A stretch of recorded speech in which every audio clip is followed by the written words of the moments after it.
அனைவருக்கும் வணக்கம். நம்ம daily prelims and mains point of வியூல 5 கொஸ்டின்ஸ் கரண்ட் அஃபேர்ஸ்ல பார்க்குறோம். இன்னைக்கு என்ன கொஸ்டின்ஸ் இருக்கு அப்படிங்கிறத பார்ப்போம். First question, where is the Bhopal toxic gas waste taken after 40 years அப்படின்னு கேட்டிருக்காங்க. போபால் விஷவாயு கழிவுகள் 40 ஆண்டுகளுக்கு பிறகு எங்கு எடுத்து செல்லப்படுகிறது அப்படின்னு கேட்டிருக்காங்க. ஸோ இந்த விஷவாயு கழிவுகள் 1984 இந்த நிகழ்வு நடைபெற்று இருக்கும், இந்த சம்பவம். ஓகேங்களா? ஸோ மெத்தில் ஐசோசயனைட் அப்படிங்கிறது அந்த ஒரு பாதிப்புகள் அப்படிங்கிறது ஏற்பட்டிருக்கும். அந்த கழிவுகள் அகற்றப்படாமே இருந்துச்சு. இப்போதான் போபால் அரசாங்கம் அதை அகற்றிட்டு இருக்காங்க. 40 ஆண்டுகளுக்கு பிறகு அதை பிதம்பூர் அப்படிங்கிற இந்த பகுதிக்கு எடுத்துட்டு போய் எரிக்க போறாங்க, இன்சினரேட் பண்ண போறாங்க. ஸோ இந்த பிதம்பூர் மக்கள் அங்க இருந்து போராட்டம் பண்றாங்க, இதை எரிச்சு எங்களுக்கு ஏதாவது பாதிப்பாயிருச்சுன்னு என்னப்பா பண்றது அப்படிங்கிற மாதிரி. ஸோ பிதம்பூர் அப்படிங்கிறது தான் கரெக்ட் ஆன்சர். எங்க எடுத்துட்டு போய் எரிக்க போறாங்க அப்படின்னா பிதம்பூர்ல. சரியா? அடுத்ததா பாத்தீங்க அப்படின்னா, போட்சாலா complex is located in which state? போட்சாலா வளாகம் எந்த மாநிலத்தில் அமைந்துள்ளது அப்படின்னு பார்த்தோம்னா மத்திய பிரதேசில் தான் இருக்கு.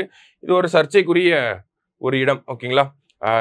மசூதியும் கோவிலும் ஒன்னா இருக்கிறதாக இருக்கக்கூடிய ஒரு இடம் தான். ஸோ அதனுடைய சர்ச்சைகளை பத்தி உங்களால புரிஞ்சுக்க முடியும். அந்த சர்ச்சைக்கு தான் உச்சநீதிமன்றத்திலும் வழக்காக போய்கிட்டு இருக்கு. சரியா? அடுத்ததா பார்த்தோம்னா, consider the following statements about Dhyanchand Khel Ratna award அப்படின்னு சொல்லி கேட்டிருக்காங்க. ஓகேங்களா? ஸோ தியான்சந்த் கேல் ரத்னா அவார்டு பொறுத்த வரைக்கும் பார்த்தீங்கன்னா, குகேஷ் செஸ் என்ன பிளேயர் என்ன கேம் அப்படிங்கிறத கொடுத்துருக்காங்க. இந்த மாதிரியான கேள்விகளை நம்ம எதிர்பார்க்கலாம். இதுக்கு முன்னாடி டிஎன்பிஎஸ்சி கேட்டிருக்காங்க, என்ன பிளேயர் அவங்க என்ன கேம் விளையாடுறாங்க அப்படிங்கிறது. ஸோ குகேஷ் செஸ் நமக்கு தெரியும். ஹர்மன் பிரீத் சிங் அப்படின்னா ஹாக்கி. சிங் வர்றவங்க எல்லாருமே ஓரளவுக்கு ஹாக்கி தான் விளையாடுவாங்க. ஓகேவா? அடுத்து பிரவீன் குமார் வந்து பேரா அத்லட், பிபி அப்படின்னு சொல்லி ஞாபகம் வச்சுக்கோங்க.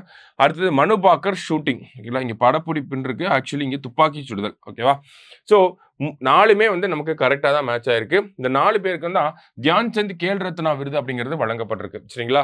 ஸோ மொத்தம் தியான்சந்த் கேல் ரத்னா விருது 4 பேருக்கு. அர்ஜுனா அவார்டு பார்த்தோம்னா 32 பேருக்கு கொடுத்துருக்காங்க. ஓகேங்களா? அர்ஜுனா அவார்டு அப்படிங்கிறது தமிழகத்தை சேர்ந்தவங்களுக்கு என்னெல்லாம் விருது வழங்கப்பட்டிருக்கு அப்படின்னு பார்த்தோம்னா, நமக்கு குகேஷ் அவர்களுக்கு பார்த்தோம்னா என்ன விருது கொடுத்துருக்காங்க? தியான்சந்த் கேல் ரத்னா விருது கொடுத்துருக்காங்க.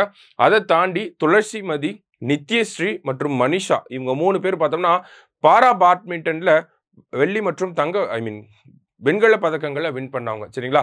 ஸோ இவங்க 3 பேர் பிளஸ் குகேஷ் ஒருத்தர், 4 பேரையும் சேர்த்து தமிழகத்திலிருந்து மொத்தம் 4 பேருக்கு விருதுகள் வழங்கப்பட இருக்கு. அதுல குகேஷ்க்கு வந்து தியான்சந்த் கேல் ரத்னா விருது, மீதி நித்யஸ்ரீ, துளசிமதி மற்றும் மனிஷா இவங்க 3 பேருக்கும் பார்த்தோம்னா அர்ஜுனா விருது வழங்க போறாங்க. இந்த கேள்வியை பொறுத்த வரைக்கும் ஆல் ஆர் கரெக்ட் அப்படிங்கிறதா கரெக்ட் ஆன்சர். சரிங்களா? அடுத்தது, where will the first Jallikattu of the year will be held அப்படின்னு கேட்டிருக்காங்க. வருடத்தின் முதல் ஜல்லிக்கட்டு எங்கு நடைபெற உள்ளது அப்படின்னு பார்த்தோம்னா, முதல்ல அவனியாபுரம் ஜல்லிக்கட்டு தான் நடக்கும். அடுத்தடுத்து மற்ற ஜல்லிக்கட்டுகள் வந்து நடக்கும். முதல்ல அவனியாபுரம். சரிங்களா? அடுத்ததா பார்த்தீங்க அப்படின்னா, UN will celebrate 2025 as அப்படின்னு கேட்டிருக்காங்க. ஐநா 2025 எந்த ஆண்டாக கொண்டாட உள்ளது அப்படின்னு பார்த்தோம்னா, இயர் ஆஃப் குவாண்டம் சயின்ஸ் அப்படிங்கிறதா, குவாண்டம் அறிவியல் ஆண்டு அப்படிங்கிறதா சரியான விடை. சரிங்களா? ஸோ இன்னைக்கு 5 கொஸ்டின்ஸ் வந்து பார்த்துருக்கோம். தேங்க்யூ.